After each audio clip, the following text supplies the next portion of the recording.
ওই যে সামুদ জাতির জন্য একজন নবী আসছিলেন হযরতে সালেহ আলাইহিস সালাম, মানুষের দ্বারে দ্বারে গিয়া কলিমার দাওয়াত দেয়। সালেহ আলাইহিস সালাতু ওয়াস সালাম মানুষদেরকে দিনের দাওয়াত দেয়, কেউ তার কোনো কথা শুনে না। সালেহ আলাইহিস সালাতু ওয়াস সালাম প্রতিদিন দাওয়াত দেয়, দিনের বেলাও দাওয়াত নিয়ে যায়, রাত্রিবেলাও দাওয়াত নিয়ে যায়। সব সময় সালেহ আলাইহিস সালাম দাওয়াত দেয় মানুষদেরকে। তারা সামুদ জাতির মানুষ সালেহ আলাইহিস সালামের কথা শুনে না, তারা সালেহ আলাইহিস সালামের প্রতি ঈমান আনলো না, সালেহ আলাইহিস সালামের কথা তারা বিশ্বাস করে না। এই কারণে সামুদ জাতির মানুষ সালেহ আলাইহিস সালামের কাছে আবেদন করলো, আপনি যদি সত্যিকারের একজন নবী হয়ে থাকেন, আপনি যদি সত্যিকারের একজন রাসূল হয়ে থাকেন, তাহলে ওই যে আমাদের এলাকার মধ্যে একটা পাথরের পাহাড় আছে, ওই পাথরের পাহাড় থেকে যদি আপনি 10 মাসের গর্ভবতী একটি উটনি বাচ্চা সহ বের করে দিতে পারেন, পাথরের পাহাড় ফাটিয়া একটি বাচ্চা 10 মাসের গর্ভবতী উটনি যদি বাহির করে দিতে পারেন, তাহলে আমরা আপনার কথা বিশ্বাস করব, আপনার রিসালাতের প্রতি আমরা ঈমান আনব। সালেহ আলাইহিস সালাতু ওয়াস সালাম এই কথা শোনার পরে সঙ্গে সঙ্গে যায় নামাজ নিয়া 2 রাকাত নামাজ পড়িয়া আল্লাহর কাছে দোয়া করে হাত উঠাইছেন। হাত উঠাইবার সঙ্গে সঙ্গে দেখা যায় সালেহ আলাইহিস সালাম এখন দোয়া করতে আছে, পাহাড় ফাটিয়া 10 মাসের গর্ভবতী উটনি বাহির হইয়া গেছে।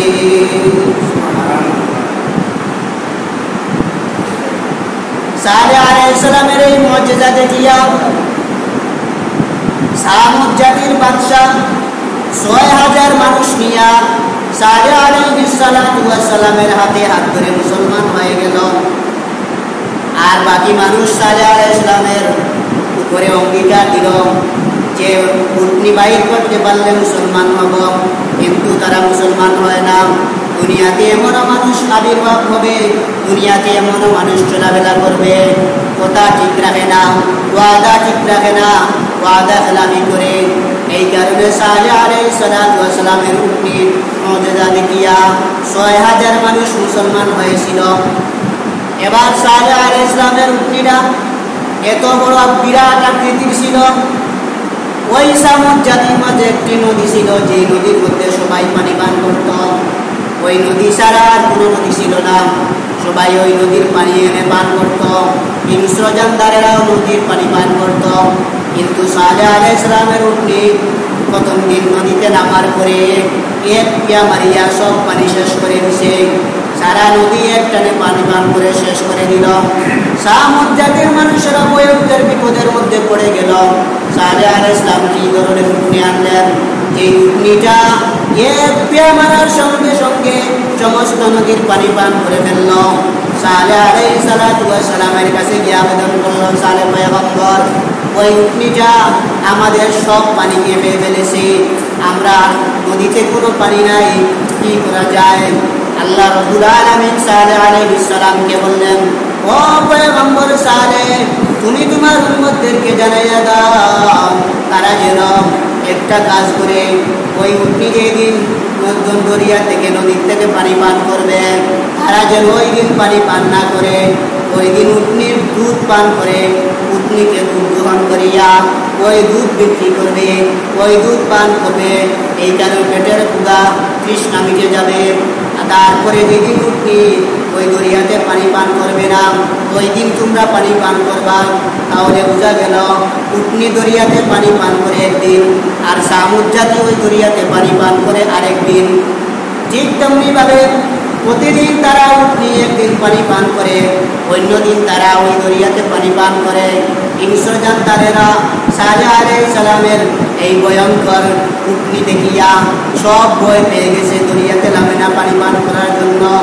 এই কারণে প্রথম দিন উটনি পানি পান করে, দ্বিতীয় দিন ওই সালেহ আলাইহিস সালামের সামুদ জাতি দরিয়া থেকে পানি নেয়। এইভাবে 4 বছর পর্যন্ত সালেহ আলাইহিস সালাতু ওয়াস সালামের উটনির দুধ গ্রহণ করিয়া সমস্ত মানুষ মোটামাটা হয়ে গেছে, উটনির দুধ বাজারে বিক্রি করিয়া সম্পদশালী হয়ে গেছে, টাকাওয়ালা হয়ে গেছে, সম্পদের মালিক হয়ে গেছে। 4 বছর পর্যন্ত উটনির দুধ গ্রহণ করার পরে বাজারে বিক্রি করিয়া হাজার হাজার টাকার মালিক হয়ে গেছে, সম্পদশালী হয়ে গেছে। কিন্তু সালেহ আলাইহিস সালামের প্রতি ঈমান আনে নাই, সালেহ পয়গম্বরের কথার প্রতি তারা বিশ্বাস করে নাই।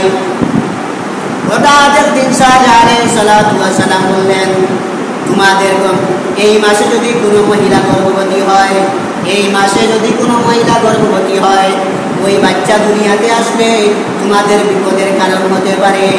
ওই বাচ্চা দুনিয়াতে আসার পরে উটনিকে হত্যা করবে। আল্লাহ বলেছেন এইটা মুজিজার উটনি, পাড় থেকে পাড় ফাটিয়া উটনি বাইর হয়েছে, এই উটনিকে কেউ হত্যা করতে পারবা না। এই উটনির দুধ গ্রহণ করবা, উটনির সাথে খারাপ আচরণ করবা না। এই কারণে সালেহ আলাইহিস সালামকে আল্লাহ তাআলা জানিয়ে দিলেন অচিরেই একজন বাচ্চা জন্ম হবে, এই বাচ্চাটা আপনার উটনিকে হত্যা করে ফেলবে। উটনি হত্যা করার ফলে সমস্ত সামুদ জাতির উপরে বিপদ আসতে পারে। সালেহ আলাইহিস সালাম বললেন এই মাসে যে কোনো মহিলা যদি গর্ভবতী হয়, ওই বাচ্চাকে মেরে ফেলবা। আল্লাহর কুদরতে 10 জন মহিলা ওই মাসে গর্ভবতী হয়েছে, 10টি পুত্র সন্তান জন্ম হয়েছে। 9 জন মহিলা তার সন্তানদেরকে মেরে ফেলেছে, আর একজন মহিলা তার সন্তানকে মারে নাই। ধীরে ধীরে ওই সন্তানকে বড় করছে, সন্তানটা অনেক বড় হয়ে গেছে। বাকি 9 জন মহিলা সালেহ আলাইহিস প্রতি রাগ হয়ে গেছে। সালেহ নবীর কথা শুনিয়া আমরা 9 জন মহিলা 9 জন সন্তানকে হত্যা করে ফেললাম, আর ওই মহিলাটা সন্তান দুনিয়াতে বেঁচে রেখে অনেক বড় হয়ে গেছে। সালেহ আলাইহিস প্রতি তারা রাগ উঠে গেল। সালেহ আলাইহিস সালামকে হত্যা করার জন্য ওই মহিলারা ফাঁদ তৈরি করল। ওই যে মহিলার গর্ভে সন্তান জন্ম হয়েছিল, ওই সন্তানটা বড় হয়ে যাওয়ার পরে একদিন সালেহ আলাইহিস সালামের উটনির কাছে গিয়া মদ পান করল। মদ পান করিয়া বেহুশ হয়ে গেছে, মাতাল হয়ে গেছে। আরো 2 জন যুবককে সঙ্গে নিয়া সালেহ আলাইহিস সালামের উটনিকে তারা হত্যা করে ফেলছে। এখন মহা বিপদ, সালেহ আলাইহিস সালামের উটনি হত্যা করার কারণে মহা বিপদ। এবং তো মহা বিপদে কি করা যায়? সালেহ আলাইহিস সালাম তাদেরকে বললেন মাত্র 3 দিনের ভিতরে তোমাদের উপরে গজব আসতে পারে। সালেহ আলাইহিস সালামের এই বাণী শুনিয়া সবাই সালেহ আলাইহিস সালামকে হত্যা করার জন্য অনেক খোঁজাখুঁজি করতে আসে। প্রথম দিন যখন গজব আসবে, তারা সবাই লাল বর্ণের হবে। 2 নম্বর দিন যখন গজব আসবে, সবাই সাদা রঙের হবে। 3 নম্বর দিন যখন গজব আসবে, ওই দিন সবাই কালো রঙের হবে। ঠিক তেমনি ভাবে প্রথম দিন যখন আল্লাহর গজব শুরু হয়েছে সামুদ জাতির উপরে, সবাই প্রথম দিন লাল রঙের মানুষ হয়ে গেছে। 2 নম্বর দিন গজব নাযিল হওয়ার পরে সকল মানুষ সাদা রঙের হয়ে গেছে। 3য় দিন গজব নাযিল হওয়ার পরে সকল মানুষ কালো বর্ণের হয়ে গেছে। সবাই ভয়ের কারণে আল্লাহর গজব নেমে আসছে আসমান থেকে। ওই সময় কোনো মানুষ সালেহ নবীর কোনো কথা স্মরণ নাই, নিজের জান বাঁচানোর জন্য আত্মগোপন করতে আসে। এমন প্রচন্ড গজব শুরু হয়ে গেছে। আল্লাহ রাব্বুল আলামিন ওই উটনিটা হত্যা করার কারণে সালেহ আলাইহিস সালামের সমস্ত জাতিদেরকে আল্লাহ গজব দিয়ে ধ্বংস করে দিলেন।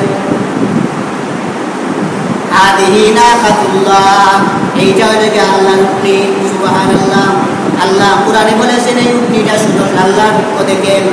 ওই যে উটনিটা সালেহ আলাইহিস সালামের মুজিজার উটনি, তাফসীরকাররা বলেছেন ওই উটনিটা কিয়ামতের পূর্বে